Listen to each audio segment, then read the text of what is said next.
Mansfield Park par Jane Austen. Chapitre 10. Un quart d'heure, 20 minutes passèrent, et Fanny pensait toujours à Edmond et à mademoiselle Crawford, et à elle-même. Elle commença à s'étonner qu'il la laissait si longtemps seule, et à écouter avec le désir anxieux d'entendre à nouveau leurs voix ou leurs pas. À la fin, elle les entendit, mais ce n'étaient pas les pas d'Edmond et de mademoiselle Crawford. Elle vit arriver mademoiselle Bertram, monsieur Rushworth et monsieur Crawford. « Mademoiselle Price, toute seule ?» et « Ma chère Fanny, comment est-ce possible ?» furent les premières salutations. « Pauvre petite Fanny !» s'écria sa cousine. « Comme ils vous ont trompée ! Vous auriez mieux fait de ne pas les quitter. » Assise avec un jeune homme de chaque côté, elle résuma alors à Fanny leur conversation, les dispositions qui avaient été prises, les embellissements projetés. Rien n'était encore vraiment décidé, mais Henry Crawford avait des quantités de suggestions intéressantes, qui étaient immédiatement approuvées par elle et ratifiées par M. Rushworth, dont la principale occupation était, semblait-il, d'écouter les autres et qui risquait rarement une idée originale ou un souhait. Après quelques instants passés de cette manière, mademoiselle Bertram, remarquant la grille en fer, exprima le désir d'aller par là, dans le parc, afin que leur plan puisse être plus compréhensible. C'était, d'après l'avis d'Henry Crawford, la seule façon de procéder avec intelligence, et il remarqua immédiatement un tertre qui se trouvait à peine à un demi-mille et qui donnerait une vue magnifique sur l'ensemble du parc. Ils allèrent vers le monticule, mais la grille était verrouillée. M. Rushworth regrettait de n'avoir pas pris la clé, et il avait été sur le point de la prendre, et était bien déterminé à ne plus sortir sans l'avoir avec lui. Mais en attendant, il ne l'avait pas. Et comme mademoiselle Bertram paraissait très désappointée, et désirait entrer dans le parc par cette grille, il ne lui restait qu'une chose à faire, c'était d'aller la chercher. Ce qu'il fit. « C'est la seule chose qui reste à faire, » dit M. Crawford, « vu que nous sommes si loin déjà de la maison. »« Oui, il n'y a rien d'autre à faire, mais maintenant, sincèrement, dites-moi, si vous ne trouvez pas l'endroit moins agréable que vous ne pensiez. »« Non, pas du tout. Au contraire, je l'ai trouvé mieux, plus important, d'un style plus complet, quoique ce style ne soit peut-être pas le plus beau. Et pour vous dire la vérité, ajouta-t-il plus bas, je ne crois pas que je reverrai jamais Sotherton avec autant de plaisir que je n'en ai éprouvé cette fois-ci. Et les embellissements ne me le feront pas aimer davantage. » Après un moment d'embarras, la jeune fille répondit. « Vous êtes un homme trop mondain pour ne pas voir avec les yeux du monde, et si les autres trouvent que Sotherton a embelli, je n'ai pas de doute que vous le trouverez aussi. Je crains de ne pas être un homme du monde à tous les points de vue. Mes sentiments ne sont pas aussi éphémères, et ma mémoire du passé n'est pas aussi dépendante des autres opinions, comme c'est le cas en général avec les gens du monde. » Ceci fut suivi d'un bref silence. Mademoiselle Bertram reprit alors la parole. « Vous sembliez jouir pleinement de votre promenade ici ce matin, et j'étais contente de vous voir si heureux. Vous et Julia, vous aviez l'air de rire tout le long du chemin. »« Vraiment ? Oui, je crois que nous avons ri, mais je ne sais plus pourquoi. Oh, je crois que je lui racontais quelques histoires ridicules d'un domestique de mon oncle. Votre sœur adore de rire. Vous la croyez bien plus légère que moi. Plus vite amusée, reprit-il. Je ne crois pas que j'aurais pu vous distraire pendant 10 miles avec mes anecdotes irlandaises. Évidemment, je ne suis pas aussi vive que Julia, mais j'ai plus de préoccupations qu'elle pour le moment. Sans aucun doute. Et il est des situations où trop de légèreté d'esprit dénoterait de l'insensibilité. Vos espérances sont cependant trop belles pour justifier un air sombre, et vous avez un très souriant avenir devant vous. Parlez-vous réellement, ou d'une façon figurée? Réellement, oui, réellement. J'admets que le soleil rayonne et que le parc a un air encourageant. Mais malheureusement, cette grille de fer me donne la sensation d'être enfermée. Je ne puis sortir comme je le désire et être libre comme le Sansonnet. » Tandis qu'elle parlait, et c'était avec sentiment, elle alla vers la grille et il la suivit. « Comme M. Rushworth met longtemps pour aller chercher cette clé. »« Et pour le monde, vous ne voudriez pas sortir sans la clé. sans l'autorité et sans la protection de M. Rushworth. Car sinon, vous pourriez sans grande difficulté passer par le côté de la grille, ici, avec mon aide. Ce serait possible, si vous désiriez être plus à l'aise et si vous pouviez croire que ce n'est pas défendu. Défendu? Quelle bêtise! Je puis certainement aller par là, et je vais le faire. M. Rushworth sera ici dans un moment. Nous ne serons pas hors de vue.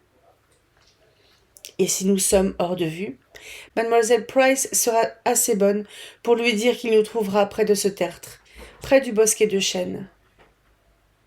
Fanny sentait que tout cela n'était pas régulier, mais ne pouvait rien faire pour les en empêcher.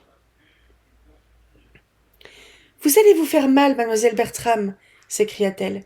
Vous allez certainement vous faire mal contre ces pointes et déchirer votre robe. Vous risquerez de glisser.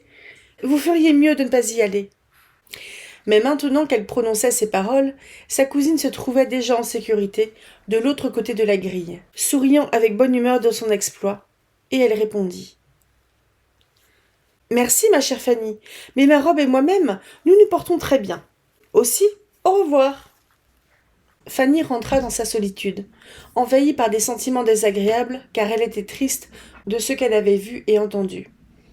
Elle était étonnée de la conduite de mademoiselle Bertram, et fâchée contre M. Crawford. Ils furent bientôt hors de vue, et elle se retrouva toute seule. Il lui semblait que tout le petit bois était pour elle. Elle ne comprenait pas où étaient passés Edmond et mademoiselle Crawford, et s'étonnait que celui-ci l'ait oublié si complètement. Elle fut de nouveau troublée dans ses pensées par des pas rapides dans le chemin principal, et M. Rushworth, qu'elle croyait voir apparaître, fut remplacé par Julia qui lui cria « Eh bien, où sont les autres ? Je croyais que Maria et M. Crawford étaient avec vous. » Fanny lui expliqua ce qui s'était passé. « C'est du joli, ma parole. Je ne les vois nulle part, » ajouta-t-elle, en regardant dans le parc. « Mais ils ne peuvent être très loin, et je suis capable de faire la même escalade que Maria, même sans aide. »« Mais Julia, M. Rushworth sera ici dans un moment avec la clé. Attendez-le. »« Non pas. J'ai suffisamment vu la famille ce matin. Je viens à peine de m'échapper de la compagnie de son horrible mère. Quelle pénitence je viens d'endurer pendant que vous étiez ici si calmement assise et si heureuse. Si vous aviez été à ma place, c'eût été aussi bien, mais vous vous arrangez toujours pour éviter ce genre de corvée. » Cette réflexion était des plus injustes, mais Fanny ne répondit pas. Julia était vexée et son caractère était assez violent. Mais elle savait que cela ne durerait pas, et elle lui demanda simplement si elle n'avait pas revu M. Rushworth. « Oui, oui, je l'ai vu. Il courait comme s'il y avait une question de vie ou de mort, et me dit rapidement en passant où il allait et où vous vous trouviez tous. C'est dommage qu'il se soit donné tant de peine pour rien. Cela regarde mademoiselle Maria. Je ne suis pas obligée de pâtir de ses fautes. Je n'ai pu éviter la mère pendant tout le temps où ma tante se trouvait avec la gouvernante, mais je puis au moins me débarrasser du fils. » Ce disant, elle grimpa sur la grille, sauta de l'autre côté et s'encourut, sans répondre à Fanny, qui lui demandait si elle avait vu Edmond et mademoiselle Crawford. La terreur que Fanny avait de voir M. Rushworth l'empêchait de penser plus longtemps aux autres, et à leur absence prolongée, et elle se demandait comment elle pourrait l'éviter. Elle sentait qu'on avait très mal agi envers lui, et elle était malheureuse d'avoir à lui expliquer ce qui s'était passé. Il arriva à peine 5 minutes après le départ de Julia, et quoiqu'elle s'efforçât d'expliquer les choses le mieux possible, il ne cacha pas son déplaisir. D'abord il ne dit rien, mais ce regard exprimait son extrême surprise et sa profonde vexation. Il marcha vers la grille avec l'air de ne pas savoir ce qu'il allait faire. « Il désirait que je reste pour vous dire que vous les trouveriez près du tertre, ou aux environs. »« Je ne crois pas que je vais aller les rejoindre, » dit-il sombrement. « Je ne les aperçois pas. Pendant que je marcherai au tertre, ils seront peut-être autre part. Je me suis promené suffisamment. » Et il s'assit, d'un air ennuyé près de Fanny. « Je suis désolée, » dit-elle. « C'est vraiment de la malchance. » Et elle chercha ce qu'elle pourrait bien dire dans cette occasion. Après un silence, il reprit. « Il me semble qu'ils auraient aussi bien pu m'attendre. Mademoiselle Bertram croyait que vous la rejoindriez. Je n'aurais pas eu à la rejoindre si elle était restée ici. » C'était logique, et Fanny ne savait que dire. Après un autre silence, il continua. « Dites-moi, mademoiselle Price, êtes-vous dans une telle admiration vis-à-vis de ce monsieur Crawford, comme certaines gens le sont? Pour ma part, je ne lui trouve rien d'extraordinaire. » « Je ne le trouve pas bien du tout. »« Bien. Personne ne pourrait trouver bien un homme de taille aussi petite. Il ne mesure pas 5 pieds 9 pouces. Je ne serais pas étonné qu'il mesure même 1 pouce de moins. Je trouve qu'il est carrément laid. Je pense que ces Crawford n'ont rien ajouté à notre société, et l'on se passait très bien d'eux. » Un petit soupir échappa à Fanny, et elle ne sut comment contredire M. Rushworth. Si j'avais fait des difficultés pour aller chercher cette clé, elle aurait eu une excuse, mais je suis partie dès qu'elle en a exprimé le désir. Il n'y avait pas moyen d'être plus obligeant, et vous êtes allé aussi vite que vous le pouviez. Mais il y a quand même une grande distance jusqu'à la maison, et vous savez, quand on attend, on est très impatient. Chaque minute paraît un siècle. Il se leva et retourna à la grille, en regrettant de n'avoir pas eu cette clé avec lui tout à l'heure. Fanny pensa qu'il se calmait un peu, et essaya de nouveau de lui dire. « C'est dommage que vous n'alliez pas les rejoindre. Ils espéraient avoir de là une plus jolie vue de la maison et du parc. Ils voulaient discuter les modifications à y faire, et ils ne peuvent décider cela sans vous. » Elle remarqua qu'elle réussirait bien mieux à renvoyer un compagnon qu'à le garder. « Bien, dit M. Rushworth. Si vous croyez que vraiment je fais mieux en y allant, ce serait ridicule d'avoir apporté la clé pour rien. » Et ce disant, il ouvrit la grille et disparut. Fanny put maintenant penser à loisir à ses 2 compagnons qu'il avait abandonnés depuis si longtemps, et se sentant impatientée, elle résolut d'aller à leur recherche. Elle suivit le chemin qu'ils avaient pris, et avait à peine fait quelques mètres qu'elle entendit le rire de mademoiselle Crawford, et qu'elle la vit bientôt apparaître. Ils étaient allés dans le parc, et avaient trouvé une petite grille menant à cette fameuse avenue que Fanny aurait tant voulu voir depuis le matin. Ils s'étaient assis sous un arbre, c'était toute leur histoire. Mais il était évident qu'ils s'étaient bien amusés, et avaient tout à fait oublié l'heure. La seule consolation de Fanny fut qu'Edmond lui assura qu'il avait bien regretté qu'elle ne fût pas avec eux, et qu'il serait venu la rechercher, s'il n'avait pas eu peur de la fatiguer encore. Mais ce n'était pas suffisant pour effacer la peine qu'elle avait eue d'avoir été abandonnée une grande heure. Lorsqu'il avait dit ne partir que quelques minutes pour satisfaire la curiosité qu'elle éprouvait de savoir de quoi ils avaient pu parler si longtemps. Elle se sentait déprimée et désappointée en retournant avec eux vers la maison. Quand ils arrivèrent au pied de la terrasse, madame Rushworth et madame Norris apparurent au-dessus et ils s'y rejoignirent. Quels qu'aient pu être les petits ennuis qui avaient gâté le plaisir de ses nièces, madame Norris avait employé magnifiquement sa journée, car la gouvernante, après beaucoup de compliments adéquats, l'avait emmenée dans les étables, lui avait tout expliqué au sujet des vaches et lui avait donné une fameuse recette de fromage. Et depuis que Julia les avait quittés, elle avait rencontré le jardinier, avec qui elle avait fait une meilleure connaissance, car elle lui avait longuement parlé de la maladie de son petit-fils et lui avait promis des remèdes. En retour, il lui avait montré ses plantes les plus choisies et une espèce extraordinaire de bruyère.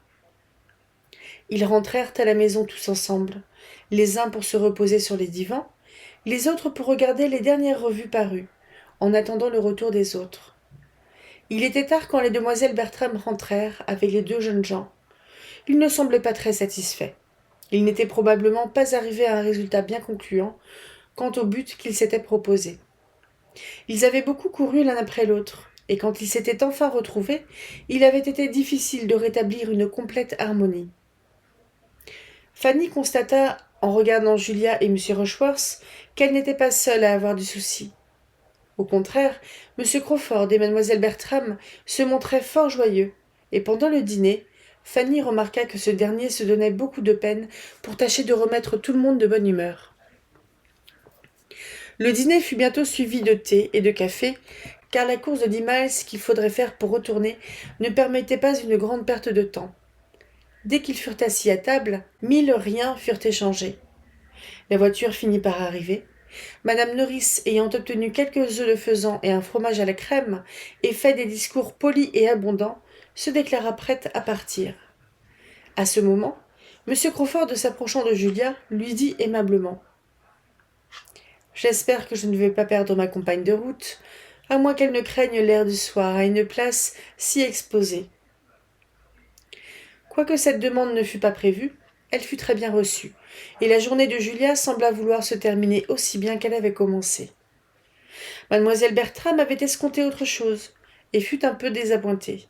Mais sa conviction d'être réellement la préférée la rassura, et elle put répondre aimablement aux galanteries de M. Rushworth. Il aimait certes mieux la savoir près de lui, dans la voiture, que de la voir assise sur le siège. « Eh bien, Fanny, ce fut un jour magnifique pour vous, il me semble, » dit madame Norris, tandis qu'ils traversaient le parc. « Rien que du plaisir du commencement à la fin. Vous devez être bien reconnaissante à votre tante Bertram pour vous avoir permis de partir. Un fameux jour d'amusement que vous avez eu là. » Maria, dont l'humeur n'était pas des meilleures, déclara « Je crois que vous avez passé vous-même une excellente journée, madame. Votre sac me semble plein de bonnes choses, et j'ai près de moi un panier rempli également, qui me cogne le genou sans pitié. »« Mais ma chère, ce n'est qu'une ravissante petite bruyère que cet aimable jardinier m'a obligée à prendre. Mais si elle vous gêne, je la prendrai directement sur mes genoux. Tenez, Fanny, portez ce paquet pour moi, et prenez-y grand soin.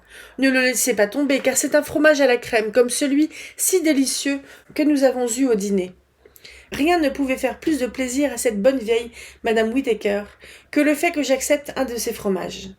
J'ai résisté longtemps, mais les larmes lui montaient aux yeux, et je savais que c'est un des fromages que ma chère sœur préfère. Cette madame Whittaker est un amour. Elle fut vraiment choquée quand je lui ai demandé si le vin était autorisé à la table de l'office. Prenez soin du fromage, Fanny. Moi, je puis m'arranger avec des autres paquets et le panier.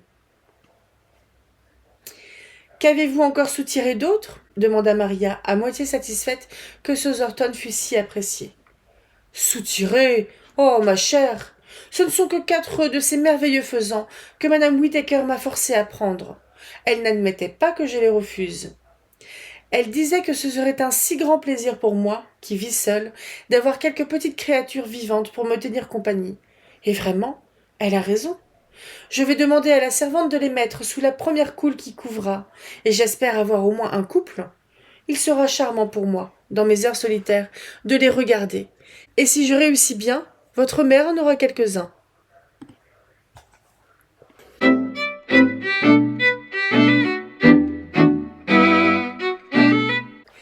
Chapitre 11. Avec tous ces petits incidents, la promenade à Sotherton laissait aux demoiselles Bertram une impression des plus délicieuses en comparaison de la nouvelle qu'elles reçurent du retour de leur père. C'était bien plus agréable pour elles de songer à Henry Crawford qu'à leur père, et il leur déplaisait beaucoup de penser que d'ici peu de jours ce dernier serait de nouveau en Angleterre. Novembre était le sombre mois fixé pour son retour, et Sir Thomas semblait bien décidé à ne plus le retarder. Ses affaires étaient tout près d'être finies, il prévoyait la possibilité de s'embarquer en septembre et se réjouissait d'être au milieu de sa famille bien-aimée au début de novembre.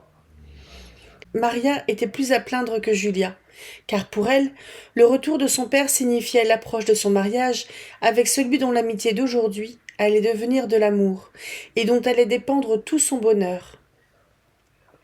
La vision lui apparaissait trouble, et elle préférait jeter un voile dessus en attendant de trouver une autre solution. D'ailleurs, son père ne reviendrait probablement pas au début de novembre, car il y avait beaucoup de choses qui pouvaient retarder la traversée de son père. Ces 1000 choses, toujours possibles. Il n'arriverait pas avant la mi-novembre au plus tôt, et la mi-novembre, c'était dans 3 mois. 3 mois qui comprenaient 30 semaines. Tant de choses pouvaient arriver en 30 semaines. Sir Thomas aurait été profondément peiné s'il s'était douté des sentiments qui animaient le cœur de ses filles au sujet de son retour, et il aurait difficilement trouvé une consolation chez une autre jeune fille. Mademoiselle Crawford, en allant passer la soirée avec son frère à Mansfield, apprit la bonne nouvelle, et quoique semblant n'avoir rien à voir dans l'affaire et ayant exprimé des félicitations de pure politesse, elle ne parut pas en éprouver une vive satisfaction. Madame Norris expliqua ce qu'il y avait d'intéressant dans la lettre, et l'on parla d'un autre sujet.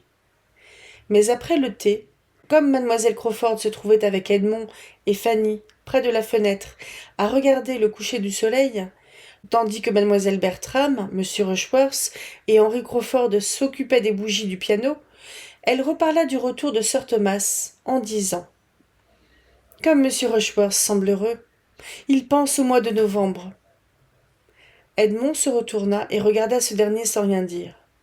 « Le retour de votre père sera un événement vraiment intéressant. » En effet, après une telle absence, qui ne fut pas seulement longue, mais de plus pleine de dangers. Ce sera aussi le signal d'autres événements importants, le mariage de votre sœur et votre entrée dans les ordres. Oui. Ne soyez pas offensée, dit mademoiselle Crawford en riant, mais cela me rappelle l'histoire des héros du temps passé, qui, après avoir fait de grands exploits dans des pays étrangers, offraient des sacrifices aux dieux en reconnaissance de leur retour. Il n'y a pas de sacrifice dans ce cas-ci, répondit Edmond avec un sourire sérieux, et regardant vers le piano à nouveau, elle ne fait que ce qu'elle désire. Oh oui, je le sais. Je plaisantais tout simplement. Elle fait ce que la plupart des jeunes filles feraient, et je ne doute pas qu'elle soit extrêmement heureuse. Mon entrée dans les ordres est aussi volontaire que le mariage de Maria, je vous le certifie. Il est heureux que vos goûts et le désir de votre père s'accordent si bien. D'après ce que j'ai entendu, vous aurez une vie très agréable. Ce que vous croyez a dû m'influencer. Mais je suis sûre que cela ne vous a pas influencé, s'écria Fanny. Merci, Fanny, pour cette phrase, mais vous avez une meilleure opinion que moi-même. Au contraire, le fait de savoir qu'il y avait pour moi une telle situation.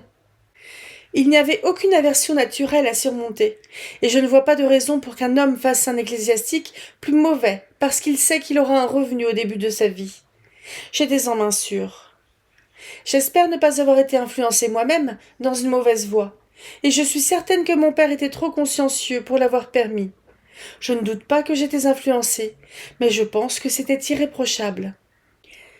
C'est la même sorte de chose, dit Fanny, après une courte pause, que le fait pour le fils d'un amiral d'entrer dans la marine ou pour le fils d'un général d'appartenir à l'armée, et personne ne voit d'objection à faire à cela. Personne ne s'étonne de les voir préférer la carrière où leurs amis peuvent les servir le mieux, et personne ne les suspectera de se comporter moins sérieusement, ainsi qu'en apparence. Non, ma chère mademoiselle Price, et pour de bonnes raisons. Une profession comme celle de la marine ou de l'armée a en elle-même sa propre justification. Elle a tout en sa faveur, l'héroïsme, le danger, le tapage, la mode. Les soldats et les marins sont toujours acceptables en société. Personne ne s'étonne de ce que des hommes soient soldats ou marins. Mais les motifs d'un homme qui prend les ordres avec une certitude d'avancement peuvent être bien suspectés. Ne le croyez-vous pas ? Dit Edmond. Pour être justifié à vos yeux, il doit le faire avec l'incertitude la plus complète d'avoir un dédommagement. Quoi ? Prendre les ordres sans moyen d'existence ? Non, c'est de la folie absolue. Dois-je vous demander comment l'Église sera servie si un homme ne peut pas prendre les ordres, ni avec, ni sans moyen d'existence ? Non, car certainement vous ne trouverez rien à répondre. Mais de votre propre argumentation, je puis tirer quelque avantage pour l'ecclésiastique. Comme il ne peut être influencé par ses sentiments, que vous attribuez surtout aux soldats et aux marins, comme la tentation et la récompense lors du choix de la profession, comme l'héroïsme, le bruit et la mode sont tous contre lui, il doit être moins à suspecter de manque de sincérité ou de mauvaises intentions dans le choix qu'il fait. Oh, il n'y a aucun doute qu'il soit très sincère, en préférant un revenu certain aux difficultés de travailler pour en avoir un, et qu'il a les meilleures intentions de ne rien faire pendant le reste de ses jours, sinon manger, boire et devenir gras. C'est en effet de l'indolence, monsieur Bertram. L'indolence est l'amour de ses aises, un manque de toute louable ambition, de goût pour la bonne société ou d'envie de se donner la peine d'être agréable, qui fait d'un homme un ecclésiastique. Un clergyman n'a rien d'autre à faire que d'être malpropre et égoïste, que lire les journaux, surveiller le temps qu'il fait et se quereller avec sa femme. Son vicaire fait toute la besogne et le travail de sa vie à lui consiste à dîner. Il y a de tels ecclésiastiques, sans aucun doute. Mais je pense qu'ils ne sont pas nombreux, au point de justifier l'estimation de mademoiselle Crawford quant à leur caractère général. Je soupçonne que dans cette critique étendue, et si j'ose dire, faite de lieux communs, vous ne jugez pas par vous-même, mais plutôt par des personnes malveillantes que vous avez l'habitude d'écouter. Il est impossible que votre propre observation vous ait donné une grande connaissance du clergé. Vous n'avez pu être lié personnellement qu'avec très peu de ces hommes que vous condamnez si délibérément. Vous parlez de ce que vous avez entendu à la table de votre oncle. Vous parlez de ce que vous avez entendu à la table de votre oncle. Je dis ce qui me paraît être l'opinion générale, et quand une opinion est générale, elle est ordinairement correcte. Quoique je n'ai pu suivre beaucoup de vies privées de clergymen, celles-ci sont trop connues pour qu'il y ait un manque de renseignements à leur sujet. Quand une classe quelconque d'hommes bien élevés, de n'importe quelle dénomination, est condamnée en bloc, il doit y avoir pénurie de renseignements. Ou, il sourit, quelque chose d'analogue. Votre oncle et ses frères amiraux n'ont probablement connu que peu de clergymen en dehors de leurs chapelains, qu'ils désiraient voir le moins possible que ces chapelains fussent bons ou mauvais. Pauvre William, il a rencontré une grande bonté chez le chapelain de l'Antwerp, fut la douce apostrophe de Fanny, réflexion produite plutôt par ses sentiments propres que par la conversation. J'ai été si peu poussée à prendre mes opinions chez mon oncle, dit mademoiselle Crawford, que je puis à peine émettre des suppositions. Et depuis que vous m'avez poussée si énergiquement, je dois observer que je ne suis pas entièrement dépourvue des moyens de me rendre compte de ce que sont les clergymen, puisque je suis pour le moment l'hôte de mon propre père, le docteur Grant. Et quoique le docteur Grant soit très bon et très obligeant, et j'ose le dire, un homme de lettres capable, qui prêche souvent de bons sermons et est très respectable, je le considère comme un indolent, bon vivant et égoïste, qui doit consulter son palais en toutes choses, qui ne remuerait pas un doigt pour venir en aide à autrui, et qui de plus passe sa mauvaise humeur sur son excellente femme, si par hasard la cuisinière est en défaut. Pour dire la vérité, Henry et moi avons été mis dehors ce soir, en partie à cause de la déception causée par un oison, dont il n'a pu obtenir la meilleure part.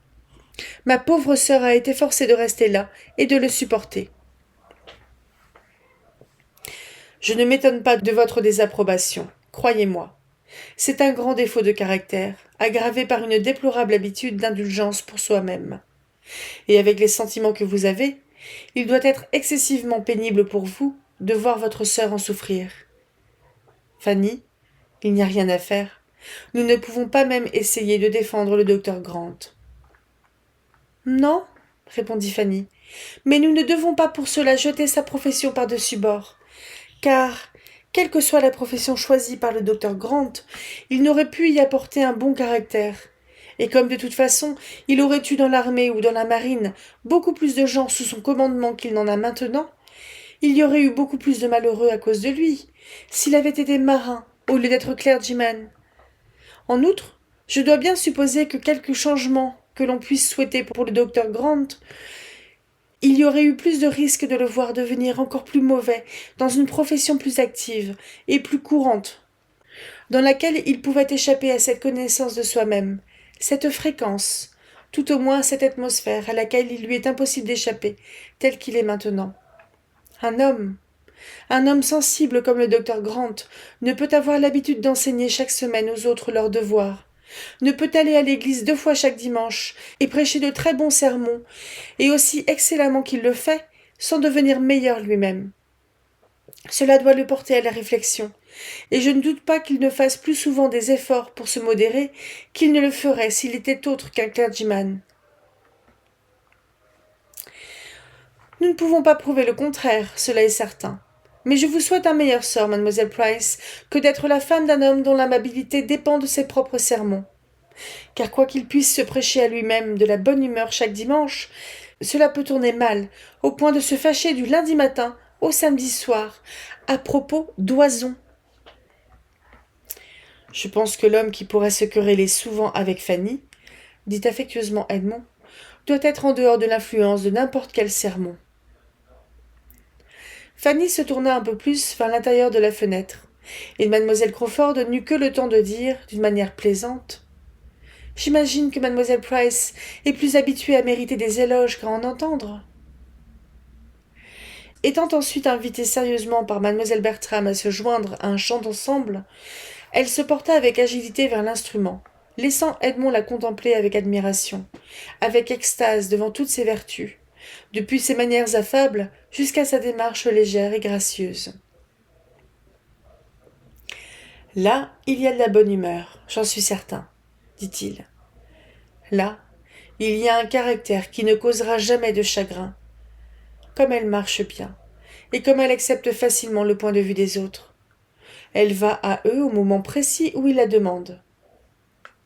Quelle pitié, ajouta-t-il après un instant de réflexion, qu'elle soit tombée en de pareilles mains. Fanny acquiesça et eut le plaisir de le voir rester à la fenêtre avec elle, en dépit du chant attendri, et bien que ses yeux se tournassent bientôt, comme les siens, vers la scène qu'il voyait, où tout ce qui était à la fois solennel, apaisant et charmant apparaissait au cours d'une brillante nuit étoilée qui contrastait avec l'ombre profonde des forêts. Fanny exprima ses sentiments. « Ici, il y a de l'harmonie, dit-elle. Ici, il y a du repos. Ce qui est ici est au-dessus de toute peinture et de toute musique, et la poésie seule pourrait en tenter la description. Ici se trouve ce qu'il faut pour écarter tout souci et pour plonger le cœur dans le ravissement. Quand je contemple une nuit comme celle-ci, j'ai l'impression que ni la méchanceté, ni le chagrin ne seront encore possibles dans le monde, et certainement que tous deux seraient en recul si l'on sentait davantage la sublimité de la nature, et si les gens pouvaient s'évader d'eux-mêmes par la contemplation d'une telle scène. » « J'aime entendre votre enthousiasme, Fanny. C'est une nuit charmante, et il faut avoir pitié de ceux qui n'ont pas été élevés de façon à la ressentir autant que vous, ou tout au moins qui n'ont pas reçu au début de leur vie l'amour de la nature.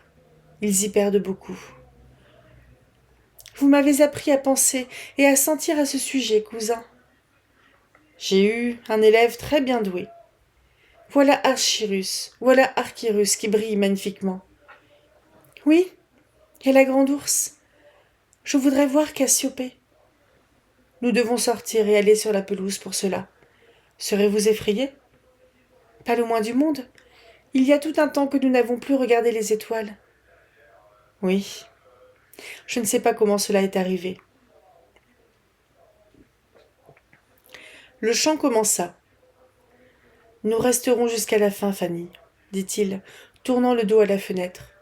Et comme le chant avançait, elle eut la mortification de le voir avancer petit à petit vers l'instrument, et lorsque le chant eut pris fin, il était tout près des chanteurs, parmi ceux qui insistèrent le plus pour une nouvelle audition. Fanny soupira toute seule à la fenêtre, jusqu'au moment où madame Norris lui fit des observations sur le danger de prendre froid.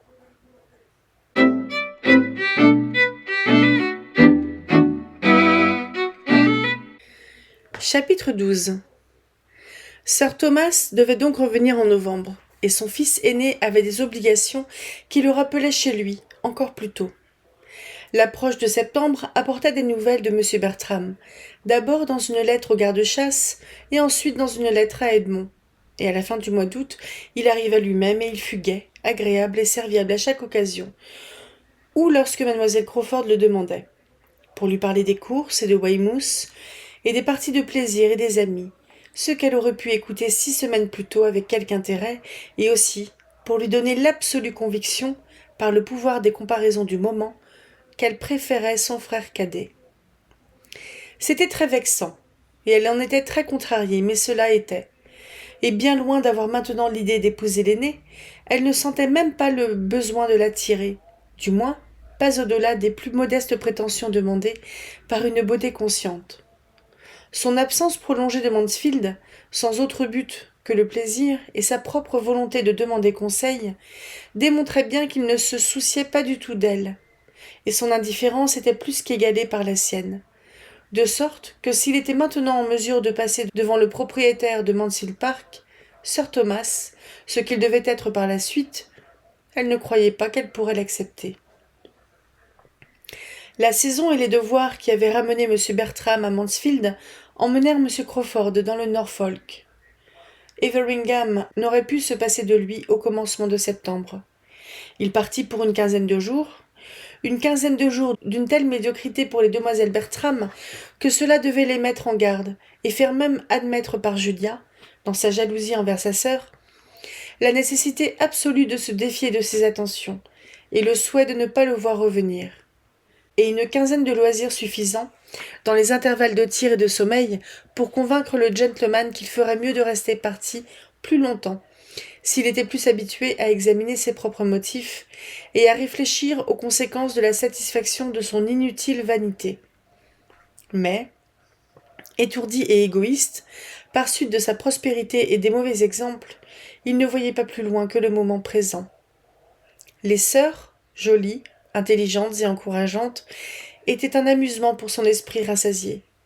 Et ne trouvant rien à Norfolk qui puisse égaler les plaisirs sociaux de Mansfield, il revenait volontiers à ceux-ci lorsque le moment était venu, et y était accueilli aussi chaleureusement par ceux avec qui il venait badiner. Maria, avec le seul M. Rushworth pour s'occuper d'elle, et condamnée aux détails répétés de sa journée sportive, bonne ou mauvaise, de ses vantardises à propos de ses chiens, de sa jalousie envers ses voisins, ses doutes quant à leur qualification, de son zèle envers les braconniers, tout sujet qui ne trouve pas le chemin des sentiments féminins s'il ne se trouve pas certain talent d'un côté. Maria, donc, avait vivement ressenti l'absence de M. Crawford.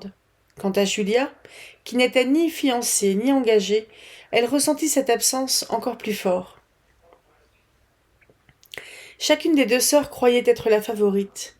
Julia pouvait en trouver la justification dans les allusions de Madame Grant, portées à prendre ses désirs pour des réalités, et Maria dans les allusions de M. Crawford en personne.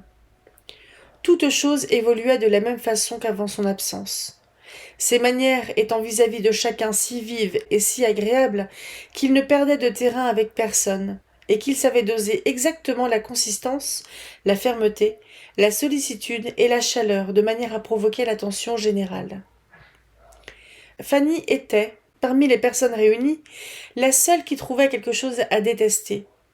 Mais depuis la journée de Sotherton, elle ne pouvait jamais voir M. Crawford avec une quelconque des sœurs sans en faire l'observation, et rarement sans étonnement ou critique.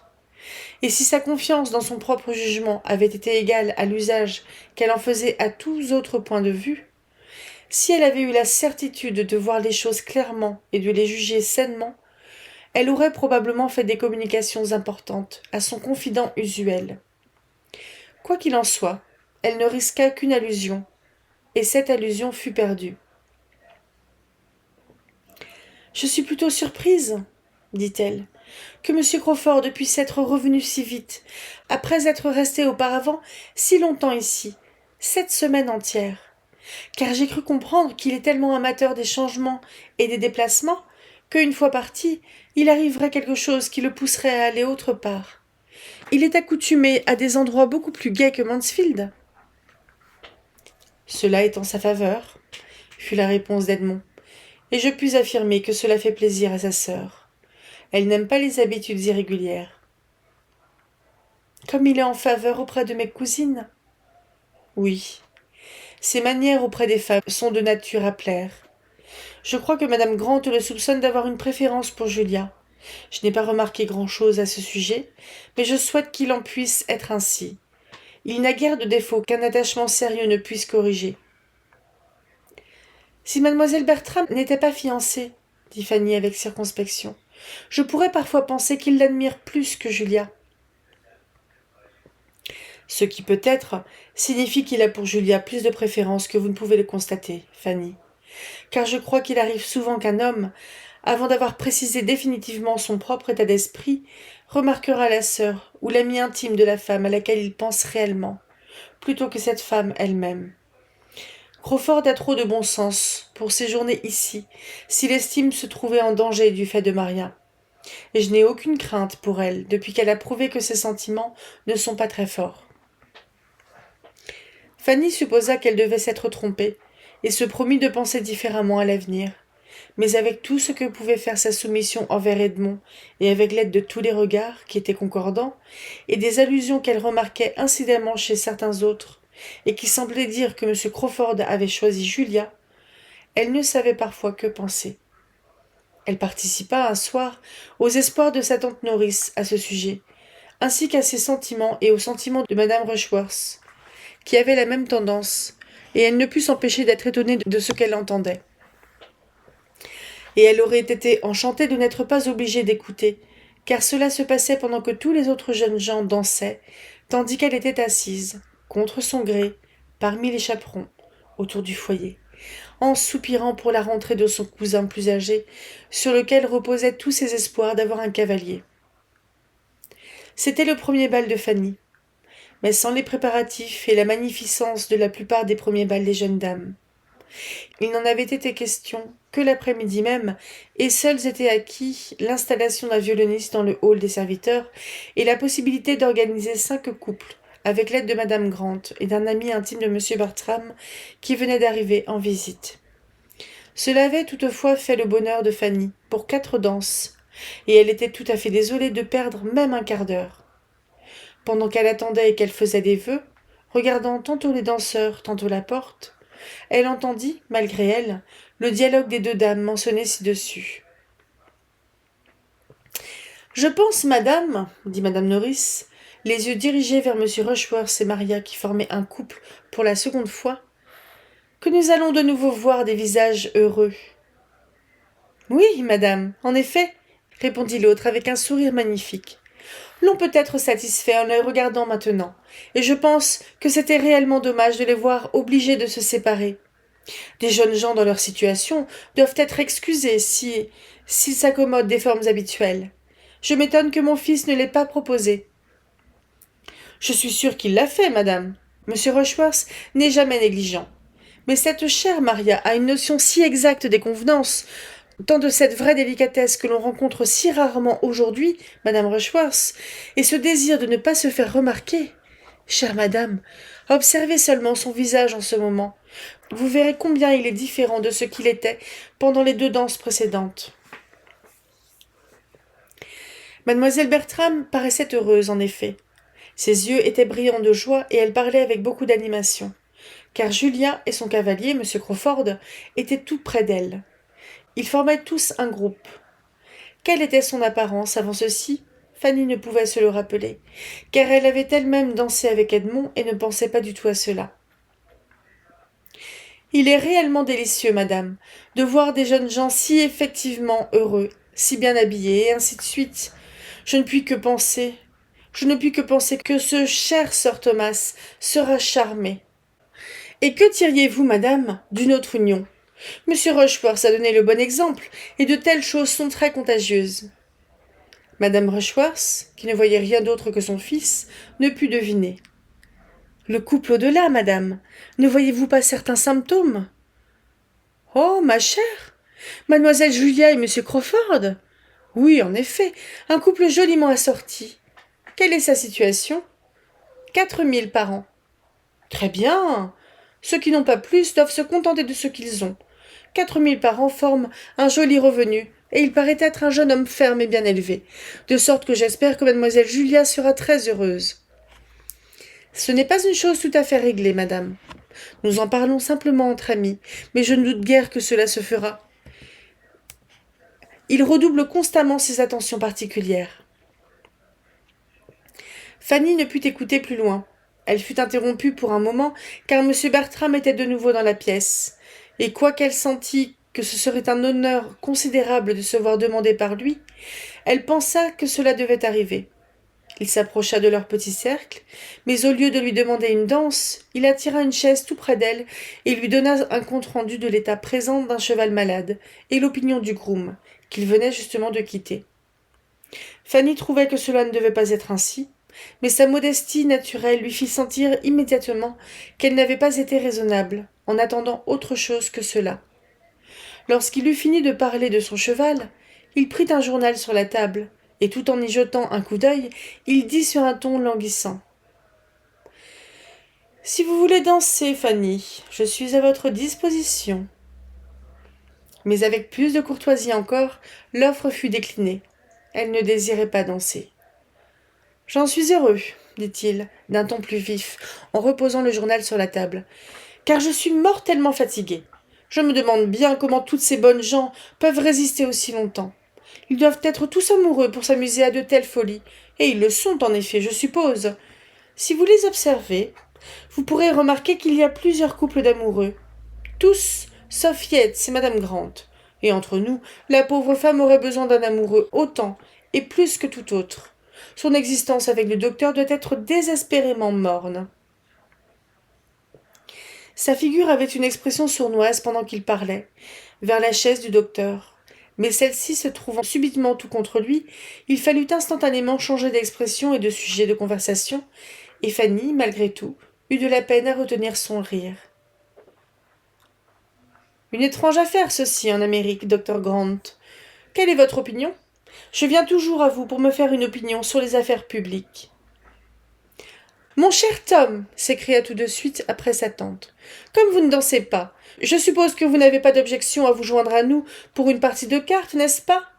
Et tout en quittant son siège et venant à lui pour renforcer sa proposition, elle ajouta à voix basse. Nous devons faire une table pour madame Rushworth, vous savez. Votre mère y tient beaucoup, mais elle ne trouvera guère le temps de s'asseoir ici, à cause de sa broderie. Mais vous, moi et le docteur Grant ferons l'affaire, et quoique nous jouions seulement des demi-couronnes, vous savez que vous pouvez parier avec lui, des demi-guinées. J'en serai très heureux, répondit-il à voix haute et en se redressant avec prestesse. Cela me ferait le plus grand plaisir, mais j'allais précisément en ce moment me mettre à danser. Venez, Fanny, dit-il, tout en la prenant par la main. Ne l'embinez pas plus longtemps, sinon la danse sera finie.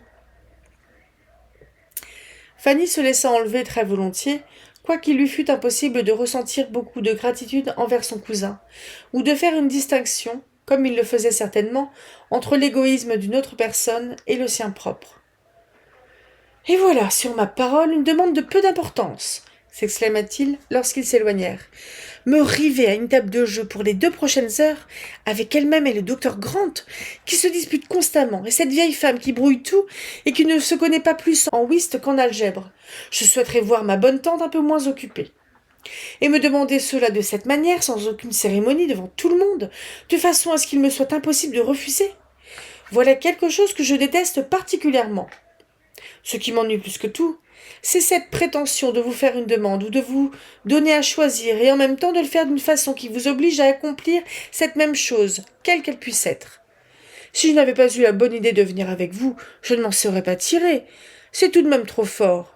Mais quand ma tante a imaginé quelque chose, rien ne peut l'arrêter.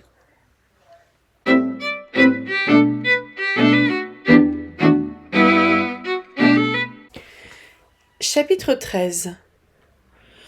L'honorable John Yates, ce nouvel ami, n'avait rien qui le recommandât particulièrement en dehors de ses habitudes mondaines et dépensières, de ce qu'il était le plus jeune fils d'un lord et avait une certaine indépendance. Et Sir Thomas aurait probablement trouvé que son introduction à Mansfield n'était pas souhaitable à tout point de vue. Ses relations avec M. Bertram avaient commencé à Weymouth, où ils avaient passé 10 jours ensemble dans la même société. Et cette amitié, si l'on peut parler d'amitié, avait été confirmée et perfectionnée par le fait que M. Yates aurait été invité à placer Mansfield sur son itinéraire lorsqu'il le pourrait, et par sa promesse de venir. Et il arrivait même, plutôt que l'on s'y attendait, par suite de la dislocation inopinée d'un groupe considérable assemblé pour s'amuser dans la maison d'un autre ami, ce qui lui avait fait quitter Weymouth. Il arriva donc sur les ailes du désappointement et la tête pleine de projets d'activité, car cela avait été une assemblée théâtrale. La pièce dans laquelle il avait un rôle était à son 2e jour de représentation quand la mort subite d'un des plus proches parents de la famille avait détruit le plan d'organisation et dispersé les exécutants. Être si près du bonheur, si près de la renommée, si près du long paragraphe à la louange des théâtres privés d'Ecclesford, la résidence du Right Hon. Lord Ravenshaw en Cornouailles, qui tout naturellement aurait immortalisé l'assemblée entière pour au moins 12 mois. Si près de tout cela, perdre tout, c'était une injure qui vous piquait à vif, et M. Yates ne pouvait parler d'autre chose. Ecclesford et son théâtre, avec ses arrangements et ses costumes, ses répétitions et ses plaisanteries, c'était un sujet qui ne ratait jamais, et se vanter de ce passé était son unique consolation. Heureusement pour lui, l'amour du théâtre est si général et le besoin d'action si fort chez les jeunes gens qu'il pouvait à peine épuiser l'intérêt chez ses auditeurs. Depuis la première ébauche des parties, jusqu'à l'épilogue, tout était ensorcelant, et il y en avait bien peu qui n'eussent désiré en avoir fait partie, ou qui eussent hésité à essayer leur talent. La pièce était Vœux d'amant, et Monsieur Yates devait représenter le comte Cassel. Un rôle insignifiant, disait-il, pas du tout de mon goût. Et certainement un rôle que je n'accepterai plus maintenant. Mais j'étais résolu à ne faire aucune difficulté. Lord Ravenshaw et le duc s'étaient appropriés les 2 seuls rôles dignes d'être joués avant mon arrivée à Ecclesford.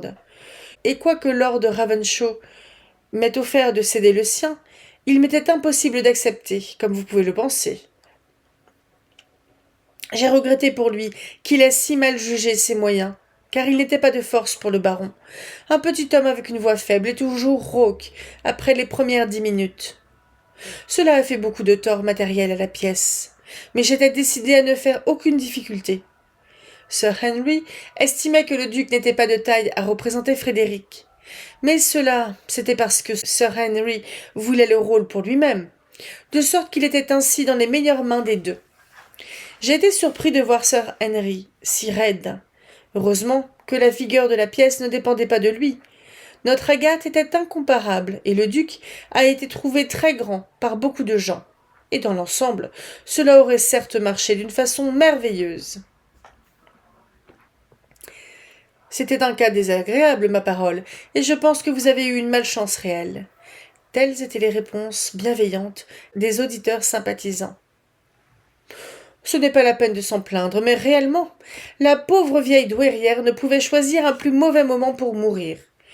Et il est impossible de ne pas avoir souhaité que les nouvelles soient suspendues juste pour les 3 jours dont nous avions besoin. Il ne fallait que 3 jours. Et comme elle était seulement une grand-mère, et que tout cela se passait à 200 miles de distance, je pense que cela n'aurait pas causé grand dommage, et cela a été suggéré, d'après ce que je sais. Mais Lord Ravenshaw, qui est, je le suppose, un des hommes les plus corrects d'Angleterre, n'en a pas voulu entendre parler. Un épilogue au lieu d'une comédie, dit M. Bertram. Vœux d'amants étaient à leur fin, et Lord et Lady Ravenshaw laissés à jouer eux-mêmes. Soit, mais le douaire pourra lui convenir, et peut-être entre amis commença-t-il à trembler pour son influence et pour ses pouvoirs dans le rôle du baron, de sorte qu'il ne regrettait pas de se retirer. Et pour vous dédommager, Yates, je pense que nous devons organiser un petit théâtre à Mansfield, et vous demander d'être notre directeur. Ceci, quoiqu'étant la pensée du moment, ne finit pas tout de suite, car la poussée vers l'action était éveillée, et plus fortement chez lui que chez tout autre, lui qui était à présent le maître de la maison, et qui, ayant assez de loisirs pour faire de chaque nouveauté quelque chose de bon, avait en même temps une telle provision de vivacité et de comique qu'elle s'adaptait exactement à cette nouveauté de faire du théâtre. L'idée fut retournée de fond en comble. Oh, essayez de faire quelque chose pour le théâtre d'Ecclesford et pour les décors. Chaque sœur faisait écho à ce désir, et Henry Crawford, pour lequel toute cette orgie de déclarations apaisantes constituait un plaisir ineffable, était tout à fait acquis à ce projet. « Je crois réellement, dit-il, que je pourrais en ce moment être assez fou pour entreprendre n'importe quel rôle qui ait jamais été écrit, depuis Shylock ou Richard III jusqu'au héros d'une farce, avec son habit écarlate et son chapeau retroussé. Il me semble que je pourrais être n'importe quoi et n'importe qui, que je pourrais crier et trompeter ou soupirer, ou faire des bonds dans toute tragédie ou comédie quelconque de langue anglaise. Faisons donc quelque chose, que ce soit seulement la moitié d'une pièce, un acte, une scène, qui pourrait nous en empêcher? Ce ne sont pas ces attitudes-là, j'en suis certain, dit-il en regardant vers les demoiselles Bertram. Et quant au théâtre, que signifie un théâtre? Ce sera un simple amusement pour nous. N'importe quelle chambre de cette maison suffira. Nous devons avoir un rideau, dit Tom Bertram. Quelques mètres de tissu vert suffiront peut-être. Oh, c'est tout à fait suffisant, cria M. Yates. Avec une seule aile latérales ou 2 coulisses, des portes dans l'appartement et 3 ou 4 décors qu'on peut enlever. Rien de plus ne serait nécessaire pour une telle installation. Pour un simple amusement entre nous, nous n'avons besoin de rien d'autre. Je crois que nous devrions nous contenter de moins, dit Maria. D'autres difficultés pourraient survenir, et nous n'aurions pas le temps de les résoudre.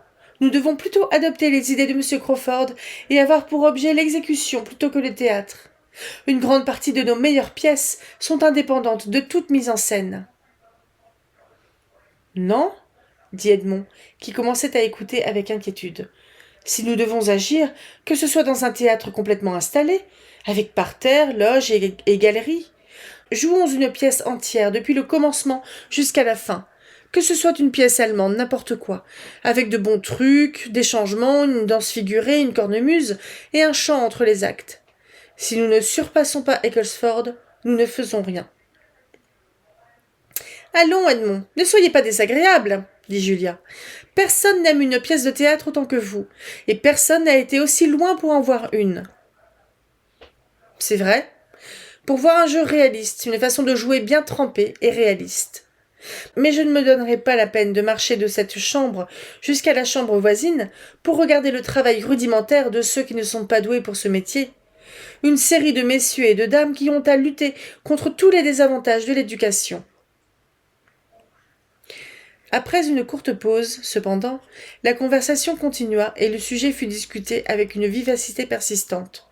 Le point de vue de chacun se renforçant par la discussion et par la connaissance des idées des autres. Et quoique rien ne fût décidé, sauf que Tom Bertram préférait une comédie, ses sœurs et Henry Crawford une tragédie, et que rien au monde ne pouvait être plus aisé que de trouver une pièce qui convînt à tous. La décision de faire quelque chose parut si formelle qu'Edmond se sentit tout à fait inquiet. Il était résolu à empêcher cela, si possible. Quoique sa mère, laquelle avait aussi entendu cette conversation qui se passait à table, ne manifesta pas la moindre désapprobation. Cette même soirée lui fournit une occasion d'essayer ses forces. Maria, Julia, Henry Crawford et M. Yates se trouvaient dans la salle de billard. En revenant de chez eux dans le salon où Edmond se tenait pensivement debout près du feu, tandis que Lady Bertram se trouvait sur le sofa près de lui et près de Fanny qui achevait son travail, Tom commença en ces termes dès son entrée. Une table de billard aussi horriblement mauvaise que la nôtre n'est pas à trouver, je crois, sur la surface de la terre.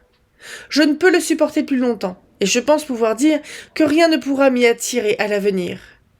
Mais une bonne chose dont je viens de me rendre compte, c'est que c'est la pièce rêvée pour un théâtre, précisément pour ce qui concerne la forme et la longueur. Et les portes, à l'extrême fond, communiquant entre elles, cela peut être réalisé en 5 minutes par le transfert de la bibliothèque dans la chambre de mon père. C'est réellement ce que nous désirons, si nous avons décidé de faire quelque chose. Et la chambre de mon père fera une excellente salle de réunion. Elle semble faite pour être l'annexe de la salle de billard. « Vous n'êtes pas sérieux, Tom, en pensant jouer la comédie ?» dit Edmond à voix basse, lorsque son frère s'approcha du foyer. « Pas sérieux ? Je ne l'ai jamais été autant, je vous assure. En quoi cela vous surprend-il ? » Je pense que vous auriez grand tort. D'une manière générale, les théâtres privés donnent lieu à certaines objections. Mais en ce qui nous concerne personnellement, je pense qu'il serait absolument contre-indiqué, et même dangereux, de vouloir faire un essai de ce genre. Pareil essai démontrerait un manque absolu de sensibilité à l'égard de mon père, puisqu'il est absent, et que d'une certaine manière il est constamment en danger. Et ce serait, je pense, imprudent en ce qui concerne Maria, dont la situation est très délicate, extrêmement délicate, si l'on considère toute chose. Vous pensez la chose si sérieusement ? Comme si nous allions jouer 3 fois par semaine jusqu'au retour de mon père et inviter tout le pays. Mais il ne s'agit nullement de représentation de cette sorte. Nous ne visons rien d'autre qu'un peu d'amusement entre nous. Nous visons simplement à apporter un peu de variété et à exercer nos facultés dans un domaine nouveau. Nous n'avons besoin ni d'auditoire ni de publicité. L'on peut nous faire confiance, je pense, dans le choix que nous ferons des pièces parfaitement irréprochables. Et je ne vois pas plus de méchanceté ou de danger pour chacun de nous dans le fait de converser dans le langage élégant d'un respectable écrivain que dans le fait de nos conversations particulières. Je n'ai ni crainte ni scrupule. Et quant à l'absence de mon père, bien loin de la considérer comme une objection, j'en ferai plutôt un motif, car la perspective de son retour doit être une période d'anxiété pour ma mère. Et si nous pouvons lui donner le moyen de la distraire de cette anxiété, et de maintenir son esprit dans de bonnes conditions durant les quelques prochaines semaines, je penserai que notre temps aura été très bien employé. Je m'en porte garant. C'est réellement une période d'anxiété pour elle. Comme il disait ces paroles, chacun se tourna vers Lady Bertram. Affaissée dans un coin du sofa, image de la santé, de la prospérité, du bien-être, de la tranquillité, elle cédait précisément à une légère torpeur, tandis que Fanny était occupée à surmonter les petites difficultés de son ouvrage. Edmond sourit et secoua la tête. « Parbleu, c'est trop fort !» s'écria Tom, en se jetant sur une chaise tout en riant de bon cœur. « Réellement, ma chère mère, votre anxiété, je n'ai pas réussi avec cela. »« De quoi s'agit-il » demanda-t-elle, avec le ton de quelqu'un qui n'est éveillé qu'à moitié. « Je ne dormais pas. »« Oh, chère madame, non, personne ne vous soupçonnait de dormir. Bien, Edmond, continua-t-il, en revenant au sujet précédent et en reprenant la même attitude et la même voix aussitôt que Lady Bertram donna de nouveau des signes d'assoupissement. « Mais je veux le maintenir. Nous ne ferons le moindre mal à personne. »«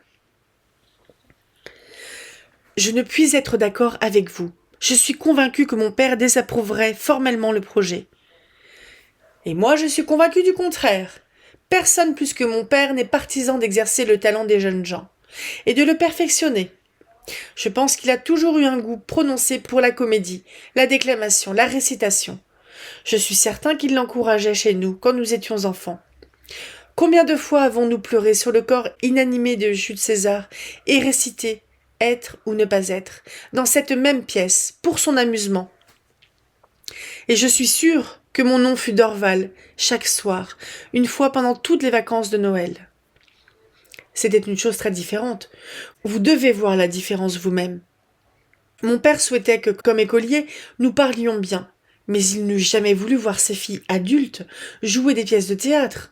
Son sens du décorum est strict. « Je sais tout cela, » dit Tom mécontent. « Je connais mon père aussi bien que vous, et je ferai en sorte que ses filles ne fassent rien qui puisse l'affliger. Occupez-vous de vos propres intérêts, Edmond, et moi, je prendrai soin du reste de la famille. » Si vous êtes résolu à agir, répliqua le persévérant Edmond, j'espère que ce sera d'une manière très simple et très tranquille. Et je crois qu'il ne faut pas tenter de faire un théâtre. Ce serait prendre des libertés avec la maison de mon père, en l'absence de celui-ci, ce qui ne pourrait se justifier. Pour toute chose de cette nature, c'est moi qui serai le responsable, dit Tom d'un ton décidé. Sa maison ne sera pas touchée. J'ai tout autant d'intérêt que vous à prendre grand soin de cette maison. Et quant aux altérations telles que celles que je viens de vous suggérer, comme le déplacement d'une bibliothèque ou l'ouverture d'une porte, ou même l'emploi de la salle de billard pendant une semaine sans jouer au billard, vous pourriez tout aussi bien supposer qu'il présenterait des objections contre le fait que nous passons plus de temps à la salle à manger que nous ne le faisions avant qu'il s'en allât, ou bien contre le déménagement du piano de ma sœur d'un côté de la pièce à l'autre. C'est un non-sens absolu. L'innovation, si elle n'a pas tort en tant qu'innovation, aura le tort d'être onéreuse. Oui, le coût d'une telle entreprise sera prodigieux. Peut-être pourra-t-elle coûter jusqu'à 20 livres. Sans aucun doute. Nous devons disposer de quelques accessoires de théâtre, mais ce sera sur une échelle très simple. Un rideau vert, un petit ouvrage de charpentier, et c'est tout. Et comme le travail de charpentier peut être fait complètement à la maison par Christophe Jackson lui-même, il serait absurde de parler des frais. Et tant que Jackson sera employé, tout ira bien du côté de Sir Thomas. Ne vous imaginez pas que personne dans cette maison ne puisse voir et juger en dehors de vous. N'agissez pas vous-même si vous ne l'aimez pas, mais ne vous attendez pas à gouverner tous les autres. Non, quant à agir moi-même, dit Edmond, je proteste absolument. Tom sortit de la pièce après cette réplique, et Edmond fut laissé seul pour s'asseoir et tisonner le feu. Il était vexé et pensif. Fanny, qui avait tout entendu et qui partageait toujours chaque sentiment d'Edmond, risqua, dans son anxiété, de suggérer quelque idée consolante. « Peut-être ne pourront-ils pas trouver une pièce qui convienne ? Le goût de votre frère et celui de vos sœurs paraissent bien différents. Je n'ai aucun espoir de ce côté-là, Fanny. S'ils persistent dans leur plan, ils trouveront quelque chose. Je parlerai à mes sœurs et tâcherai de les dissuader. Et c'est tout ce que je puis faire. Je crois que ma tante Nourrice sera de votre côté. Je pense bien qu'elle le sera. Mais elle n'a ni sur Tom ni sur mes sœurs une influence qui pourrait nous être de quelque utilité. Et si je ne puis les convaincre moi-même, je laisserai les choses suivre leur cours, sans rien tenter pour elles. Les querelles de famille sont le plus grand malheur de tous, et nous ferions mieux de faire n'importe quoi plutôt que de nous disputer.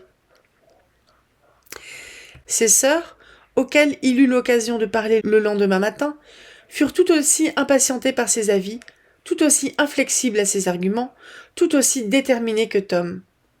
Leur mère n'avait pas d'objection contre le plan, et elle ne craignait pas le moins du monde la désapprobation de leur père. Il ne pouvait y avoir du mal dans ce qui avait été fait dans tant de familles respectables, et par tant de femmes les plus hautement considérées. Et c'eût été un scrupule mal placé que de vouloir censurer quelque chose dans un plan tel que le leur, dans lequel ne prenaient part que des frères, des sœurs et des amis intimes, et qui n'eût jamais été confié à personne d'autre qu'eux-mêmes. Julia parut admettre que la situation de Maria eût pu exiger des précautions et une délicatesse particulière. Mais ceci ne pouvait s'appliquer à elle. Elle était en liberté.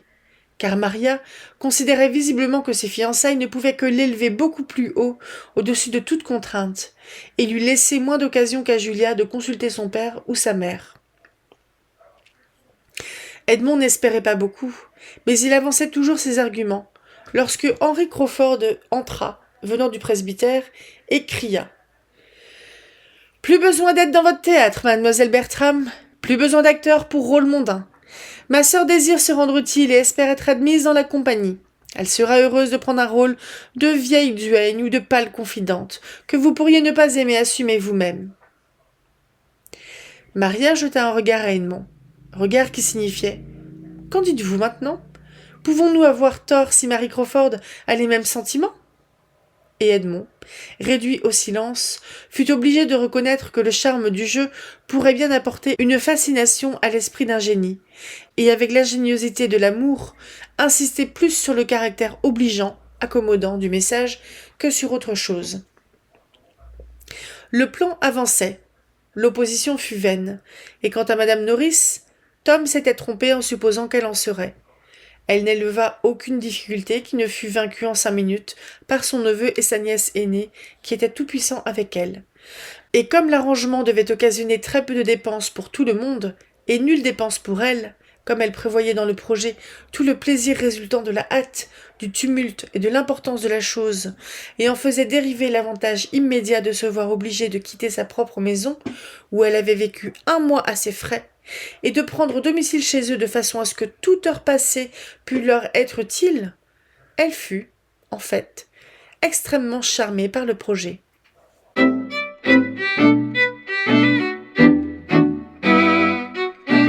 Chapitre 14. Fanny fut plus près d'avoir raison qu'Edmond ne l'avait supposé. Le souci de trouver une pièce qui convînt à tout le monde s'avéra loin d'être une bagatelle, et le charpentier avait reçu ses ordres et pris ses mesures, avait suggéré et levé au moins 2 séries de difficultés, et ayant rendu pleinement évidente la nécessité d'un agrandissement du plan et de la dépense, était déjà au travail, tandis que la pièce était toujours à trouver. D'autres préparatifs étaient aussi en cours.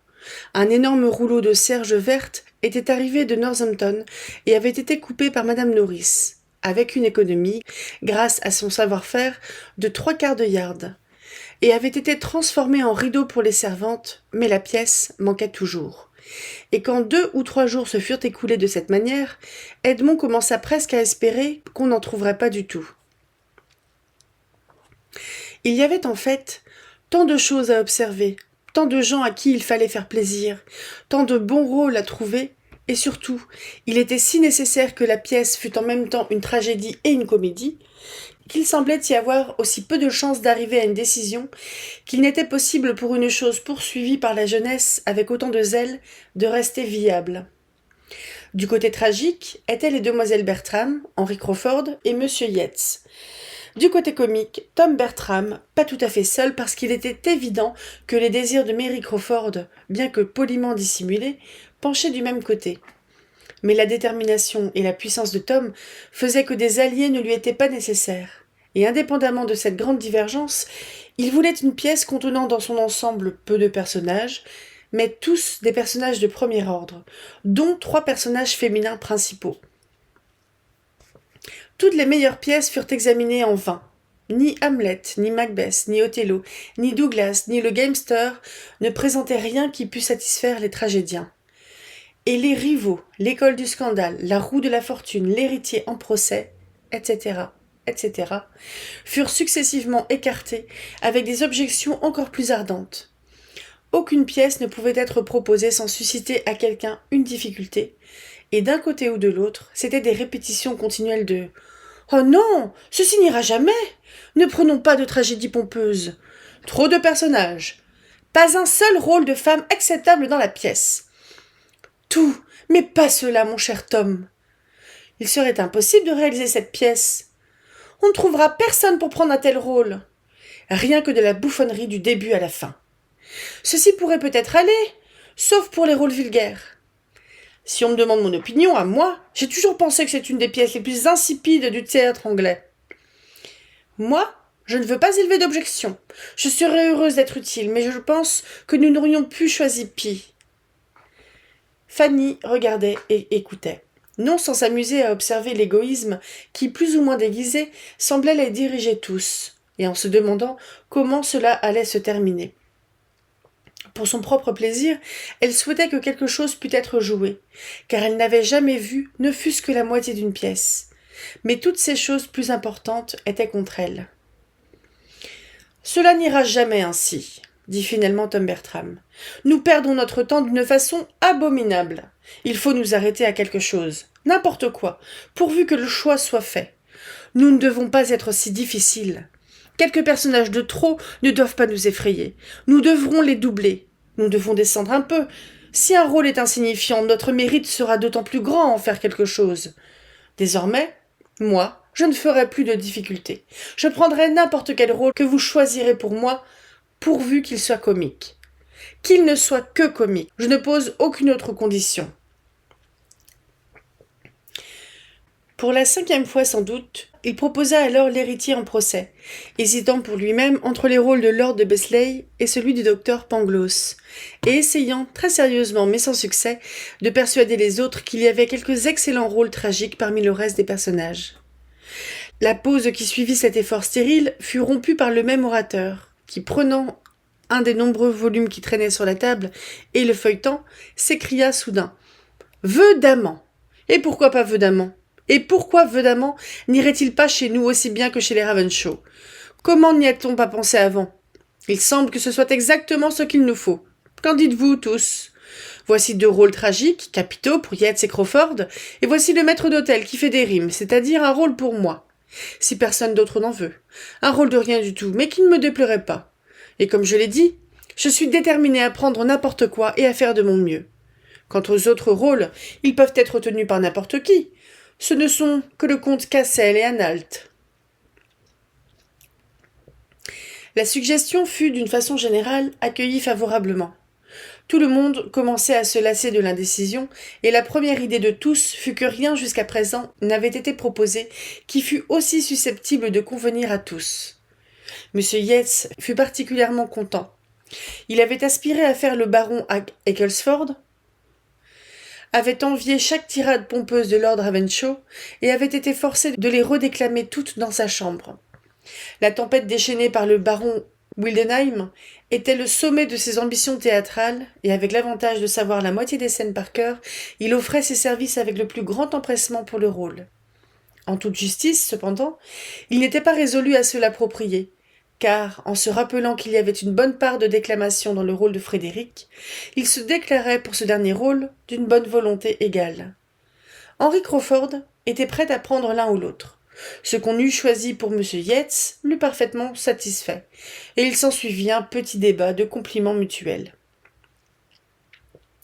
Mademoiselle Bertram, que tous les intérêts d'une Agatha étaient en question, Prit sur elle de décider en cette matière, en observant à M. Yates que c'était un point où la taille et la corpulence devaient être considérées, et que sa haute taille à lui paraissait convenir tout spécialement pour le baron.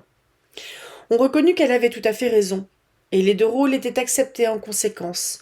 Elle fut certaine d'un Frédéric convenable. 3 rôles étaient à présent distribués.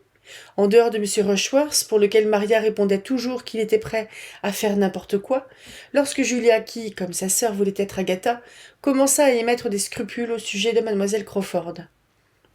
« Ce que nous faisons n'est pas bien envers l'absente, dit-elle. Ici, il n'y a pas assez de femmes. Amelia et Agatha peuvent convenir pour Maria et moi, mais il n'y a rien pour votre sœur, M. Crawford. » M. Crawford désira qu'on ne pensât pas ainsi.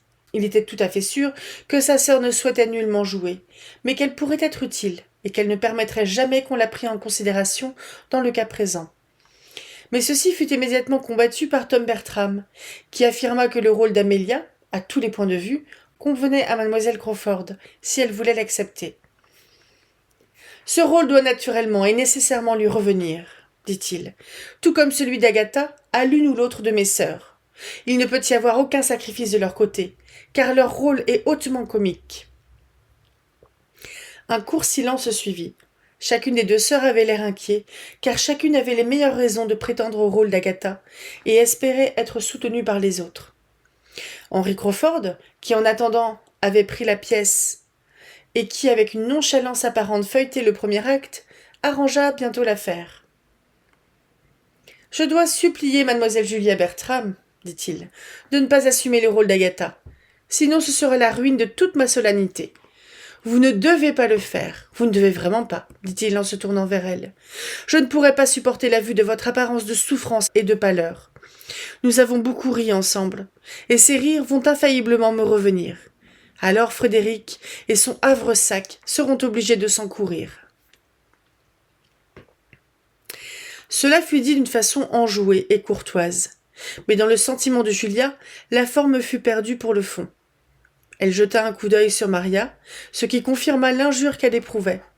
C'était un plan, un truc. On avait préféré Maria.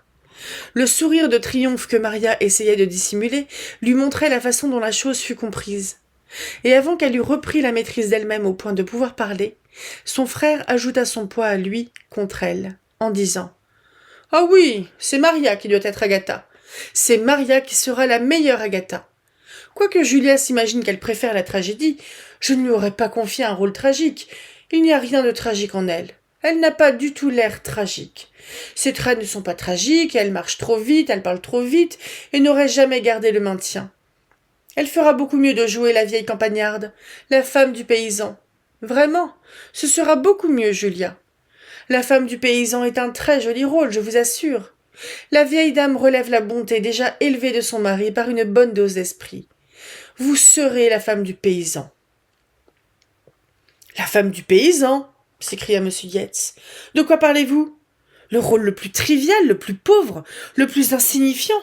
Un lieu commun incessant, pas une seule parole convenable dans l'ensemble. Votre sœur faire cela ? C'est une insulte que de le proposer. À Ecclesford, c'est la gouvernante qui le jouait, et nous étions tous d'accord, il ne pouvait être offert à personne d'autre. Un peu plus de justice, monsieur le directeur, s'il vous plaît.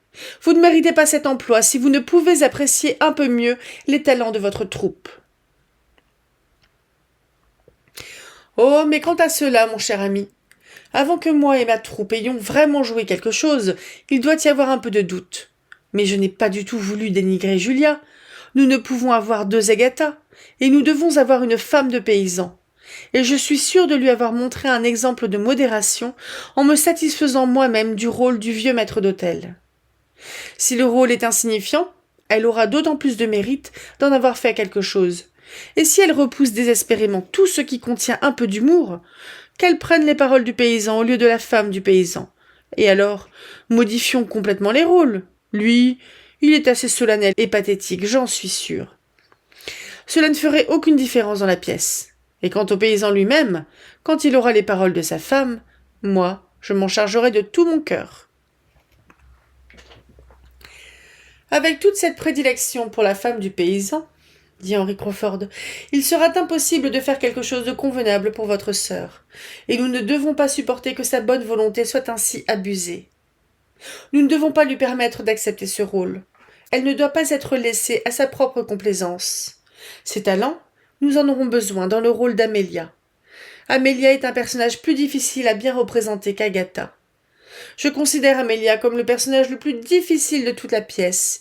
Il requiert de grands moyens, une grande délicatesse, pour rendre sa gaieté et sa simplicité sans extravagance. J'ai vu de bonnes artistes échouer dans ce rôle.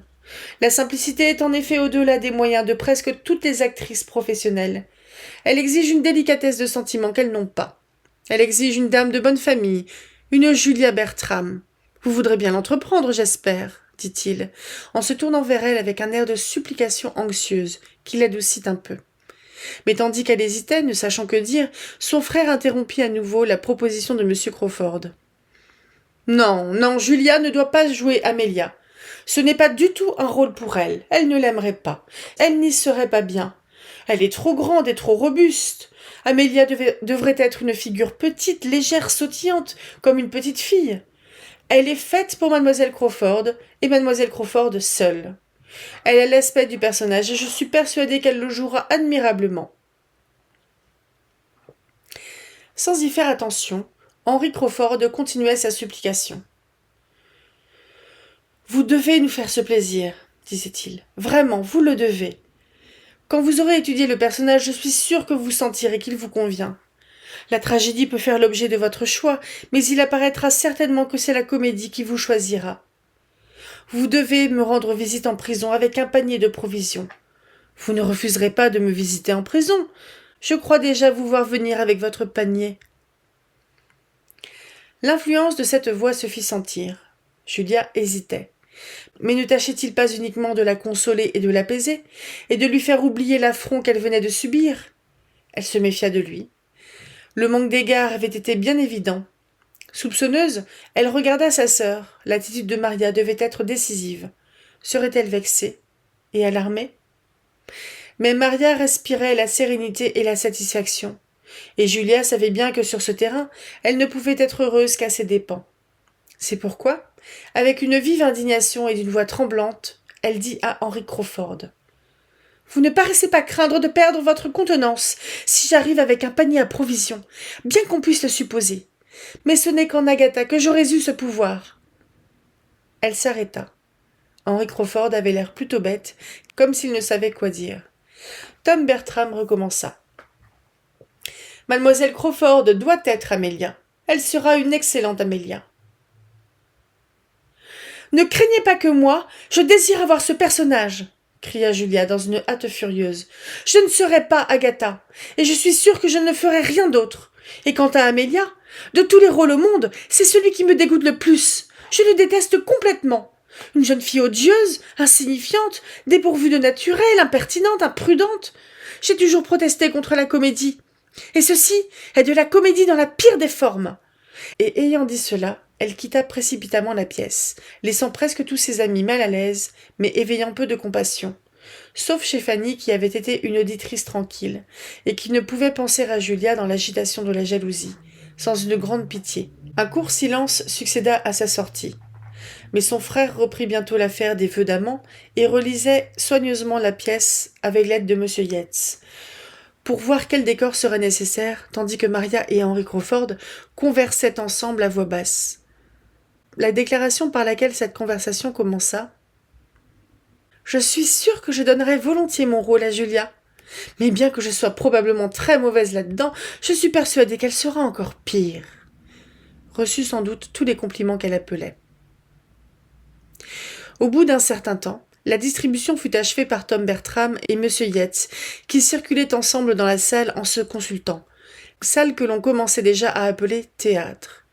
Mademoiselle Bertram résolut d'aller elle-même au presbytère pour offrir le rôle d'Amelia à mademoiselle Crawford, et Fanny resta seule. Le premier emploi qu'elle fit de sa solitude fut de prendre le volume qu'on avait laissé sur la table, et de commencer à prendre connaissance de la pièce dont elle avait tant entendu parler. Sa curiosité était tout éveillée, et elle parcourait le volume avec une avidité qui n'était interrompue que par l'étonnement que lui causait le choix de la pièce dans les conditions précédentes. Elle était notamment étonnée que la pièce fût proposée et acceptée dans un théâtre privé. Agatha et Amélia lui paraissaient, de manière différente, totalement impropres à être représentées à la maison. La situation de l'une et le langage de l'autre lui semblaient si peu susceptibles d'être rendus par une femme de bonne famille qu'elle crut que ses cousins se rendaient à peine compte de ce qu'ils entreprenaient. Et elle souhaita de les voir rendus à la raison le plus tôt possible par les remontrances qu'Edmond leur ferait nécessairement.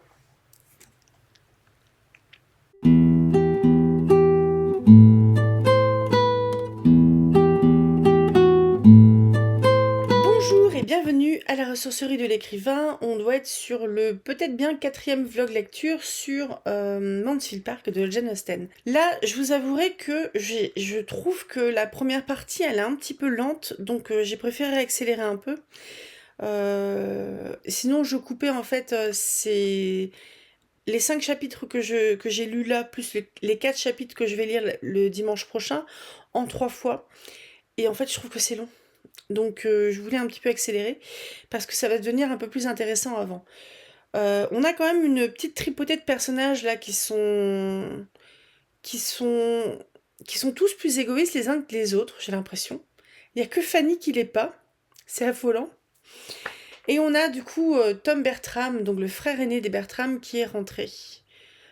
J'avais un doute s'il était rentré la fois d'avant, mais de toute façon, lui, c'est un peu un dandy, un libertin, donc il passe son temps un peu à aller en chouille à droite à gauche. Et bref, Fanny commence à parler. Moi, non, en fait, ça m'agace un peu parce que c'est un personnage que j'aime bien. Enfin, je l'ai bien aimé dans l'adaptation dont je vous avais parlé la dernière fois. Mais je trouve que c'est pas facile quand on a un personnage qui ne s'impose pas. Je trouve que c'est pas évident de rendre intéressant un personnage qui est si timide et qui s'impose si peu. Parce que le peu qu'elle s'impose, Fanny, elle calque en fait son opinion sur celle sur celle d'Edmond. Donc c'est Edmund en anglais. J'ai un peu l'impression aussi que la version que j'ai est un peu pourrie, la traduction. Je vous avouerai qu'au niveau des passages de dialogue, il y a beaucoup de dialogues, je sais pas qui c'est qui parle en fait. Parce que comme ils sont tous d'un certain niveau social, ils parlent tous plus ou moins de la même manière. Enfin, de la même manière, c'est-à-dire ils ont un langage qui est soutenu, c'est très prout-prout, quoi, quelque part. Et j'ai dû me planter, très honnêtement, des fois sur des dialogues à pas savoir qui c'est qui causait, donc bon, je pense que c'est pas gravissime. Mais ouais, enfin, j'ai l'impression que la version que j'ai n'est pas fifole. Mais les premières traductions de Jane Austen étaient assez controversées, en tout cas sur l'article Wikipédia que j'ai lu sur Jane Austen. Donc j'ai l'impression qu'on continue là-dedans, en fait. Mais bon, bah, elles sont libres de droit, mais j'ai pas trop le choix. Tant pis. Et bref, je trouve que c'est toujours très fin au niveau de l'écriture de Jane Austen sur tous les petits trucs les petits groupes qui se forment, qui se déforment, qui se reforment et compagnie. Euh, alors je trouve qu'ils continuent tous, mais Edmond par moment seulement. Edmond, il est tellement subjugué par Mademoiselle Crawford que il a planté Fanny. Il avait dit à Fanny de s'asseoir parce que Fanny était fatiguée. Très bon point pour lui. Par contre, il devait se promener juste 5 minutes 5 minutes avec Mademoiselle Crawford dans les bois, là, le temps de revenir vers Fanny. Sauf qu'il est parti 1 heure. Donc elle est restée comme une gourde sur son banc à se demander où est-ce qu'ils étaient passés et est-ce qu'ils allaient revenir vers elle. Après, il y a les autres qui arrivent pour... c'était hallucinant, en fait, de conneries, entre guillemets. Tous les trucs, là, entre Edmond et Mademoiselle Crawford qui plante Fanny sur son banc. Ensuite, il y a les jeunes qui arrivent Les autres font le caprice parce qu'elles veulent voir l'autre aspect du parc parce qu'il y en a un qui donne des conseils de jardinage en gros à l'autre, mais il manque la clé. Du coup, l'autre il va chercher sa clé. Les autres elles passent par-dessus la grille. J'ai dit mais enfin, il y a personne qui réfléchit. Ils sont tous dans l'instantanéité. Et je pense qu'en fait c'est super mal poli de franchir une grille. Et enfin, on parlait bien d'une grille avec des pointes qui risquaient de déchirer les robes. On n'est pas sur un petit portillon, quoi. C'est un portillon où les pigeons ils s'empalent, quoi. Bah, je trouve que ça le faisait pas, en fait. Ils sont pas chez eux. Enfin, d'où c'est que tu franchis le portail alors que le proprio il est parti chercher la clé? Ça se fait pas. Et on est chez des nobles, hein. Donc j'ai trouvé ça assez étonnant. Et à quel point aussi, moi, j'aime bien par petites touches des fois. Il y a Fanny, je crois que c'était avant qu'il soit question de la pièce de théâtre, Fanny qui avait commencé à dire un petit truc pour c'est peut-être pas une très bonne idée, qui a été complètement zappée par tout le monde et par Edmond il causait, avec qui elle causait, et personne n'écoute cette bonne femme, quoi. Personne n'écoute Fanny. C'est affolant, hein. Je trouve que c'est affolant. Et en plus, ça lui fait mal au cœur, hein. Elle le dit, enfin, elle le pense. Mais je crois que je serais dans une situation pareille, mais je leur parle même plus, ça sert à rien. Ça sert à rien. Et je trouve qu'on tape en plein dans l'héroïne victorienne, en fait, qui est vraiment à subir les choses et serrer les dents. Alors oui, l'héroïne victorienne, de nos jours, ça passe pas trop, parce que de nos jours, je pense que les héroïnes, puis les femmes tout simplement, en Occident, elles ont plus de répondants.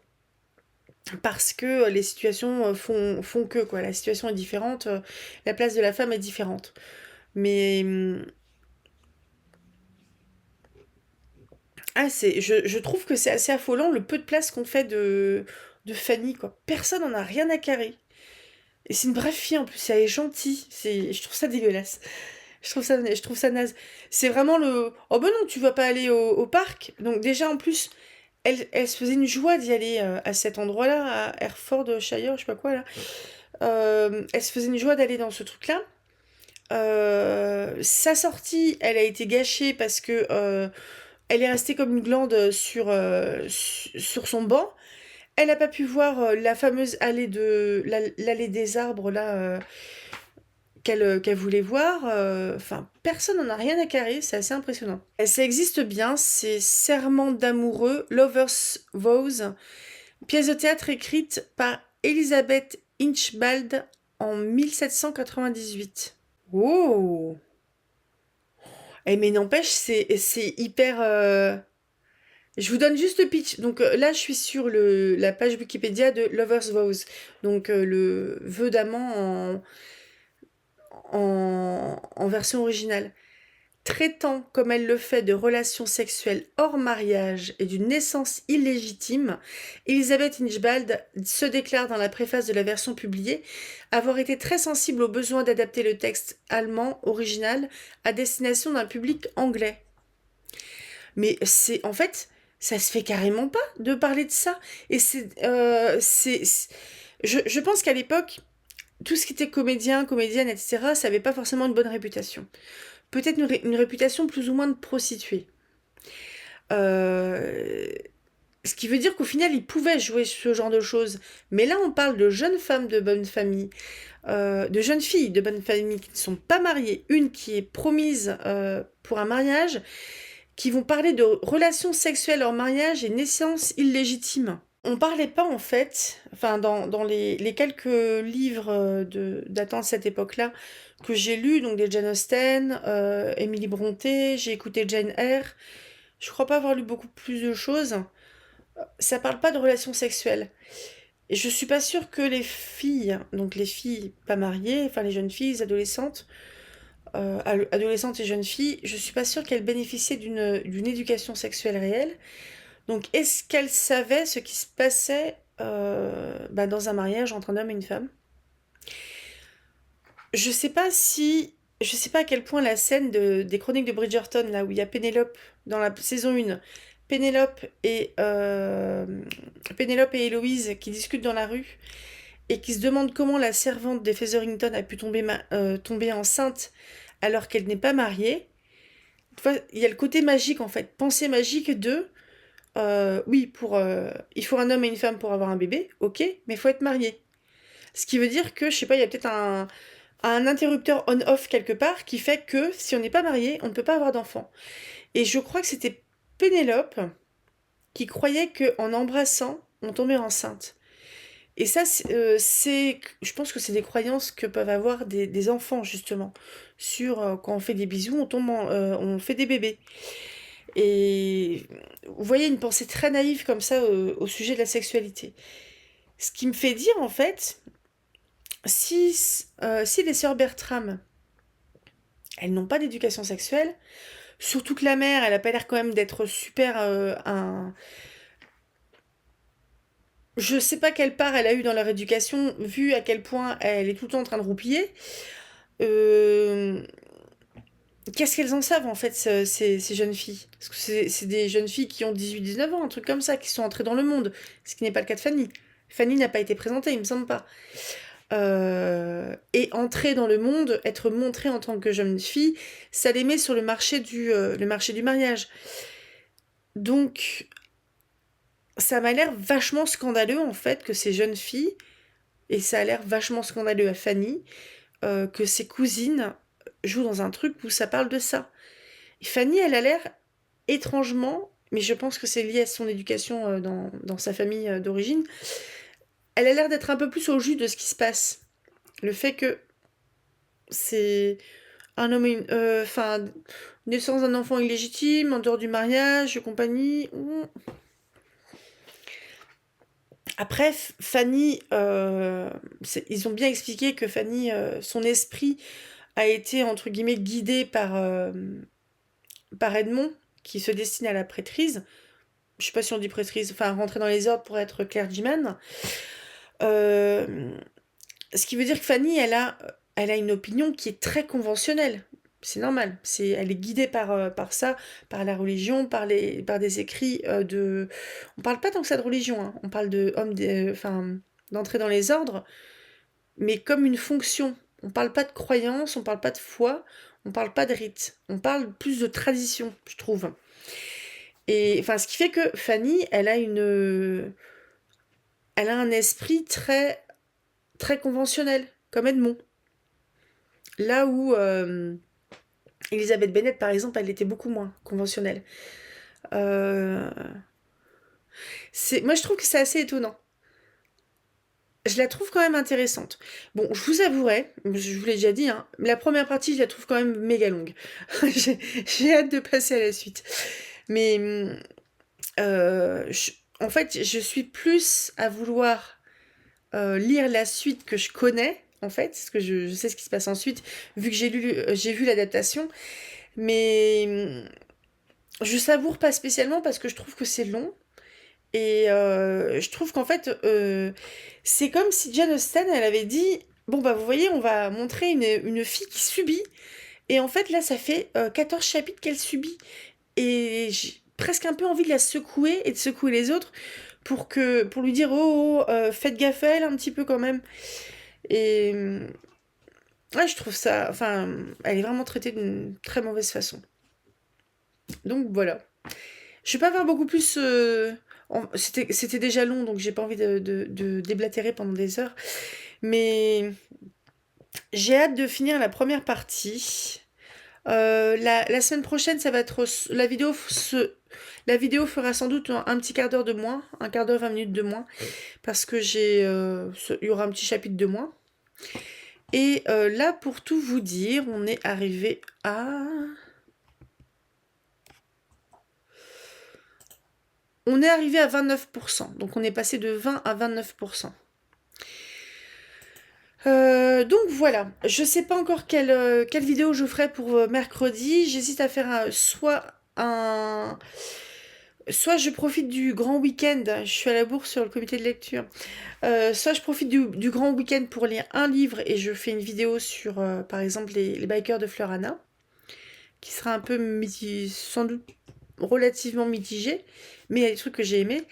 Soit soit je fais une vidéo un peu blabla comme j'avais fait sur l'intention de l'auteur et les attentes du lecteur. Mais là, je pensais avec... Ça me fait un peu peur comme thématique. La représentation des minorités dans les histoires et mon avis en tant que lectrice en fait. En tant que lectrice qui ne sent pas forcément le besoin d'être représentée. Pourtant, je pense clairement que je fais partie de minorité, mais bon, bref. Donc peut-être que je vais partir là-dessus, mais en mettant deux concepts, mais bon là il est tard, j'ai oublié ce que c'était l'autre chose à mettre en balance. Mais j'ai un petit peu de... Je suis relativement sceptique là-dessus en fait, parce que personnellement, je m'identifie en fait à n'importe quel personnage et j'ai pas besoin de lire un personnage qui me ressemble. Je veux plus lire un personnage qui ne me ressemble pas. Je trouve ça plus... Enfin, moi, ça m'intéresse plus. C'est pour ça que j'aimerais bien, en fait... faudrait que je lise un petit peu là-dessus pour pouvoir construire un espèce de propos et en discuter. Mais bon, c'est plutôt vraiment une discussion, hein. C'est pas pour dire oui, la représentation des minorités c'est trop naze, ça sert à rien. C'est pas pour vous dire ça. C'est plus pour discuter là-dessus, en fait. Et voilà. Donc, je vous souhaite un très bon dimanche. À mercredi prochain pour une prochaine vidéo sur je sais pas quoi. Samedi suivant, ça va être une 5e nouvelle de Sherlock. Je pense que je ferai une pause sur... c'est un recueil... C'est un recueil de nouvelles c'est un recueil de 12 nouvelles. Je pense que je ferai une pause à 6 nouvelles pour lire un petit peu autre chose avant d'y revenir. Parce que je me laisse un petit peu aussi. Et ensuite, on continuera sur Mansfield Park. Je vous souhaite un très bon dimanche. Profitez pour ceux qui habitent en France, profitez du 14 juillet. Et puis voilà, bah moi aussi je le ferai. Allez, salut!